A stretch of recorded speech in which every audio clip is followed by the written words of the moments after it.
Cardinality is just the technical term for the size of a set. Now, for finite sets, like the three that we have here, you can find that easily enough just by counting the elements. 4 for the first two here,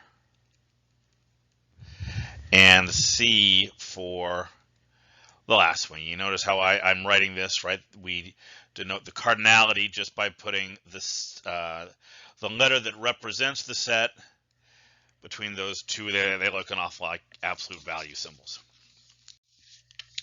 So how can we tell if two sets have the same cardinality? That is, they have the same size. Well, finite sets like these, it's simple enough to do that just like you would back in elementary school by pairing up the values. Each value in the first set can be matched with one in the second, and this is important, and vice versa.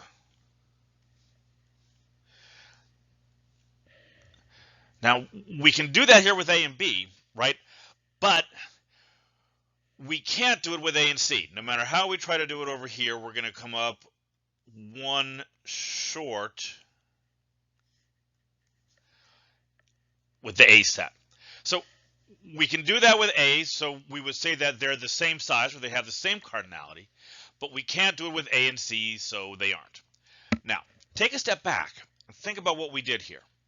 This pairing, if we think about it as going from A to B, is both one-to-one and onto. So what we've done here is created a one-to-one correspondence between the two sets, and that's going to be our definition. So this states what we saw in our example.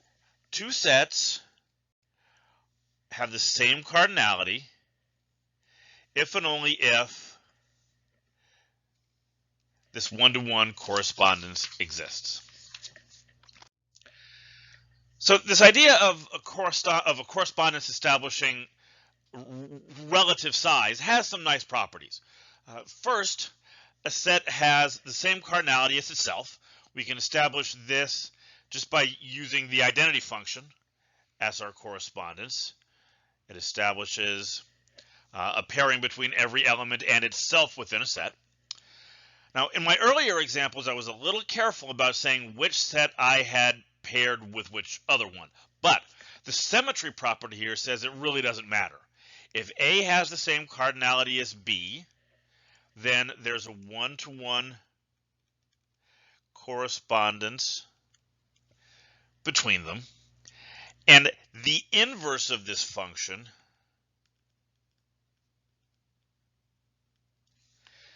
establishes the reverse. It establishes a one-to-one correspondence from B back to A. And finally here, if we have a correspondence from A to B and another one from B to C, then the composition of these two is a one-to-one correspondence from A to C, and that gives us transitivity. So we've got these three properties that apply to the cardinality of sets. And I really want you to hold on to these. Right now, I've said that several times as we went along here. In a couple chapters down the road here, we're going to talk about something called equivalence relations, right? And we're going to come back to this example again when we talk about those down the road. So now we have a way to compare the sizes of two sets, at least as far as determining if they're the same, and a means for comparing them, at least when they're both finite. In the remaining lectures in this section, we're going to apply our definition of same size to infinite sets, and that's where things are going to start to get strange.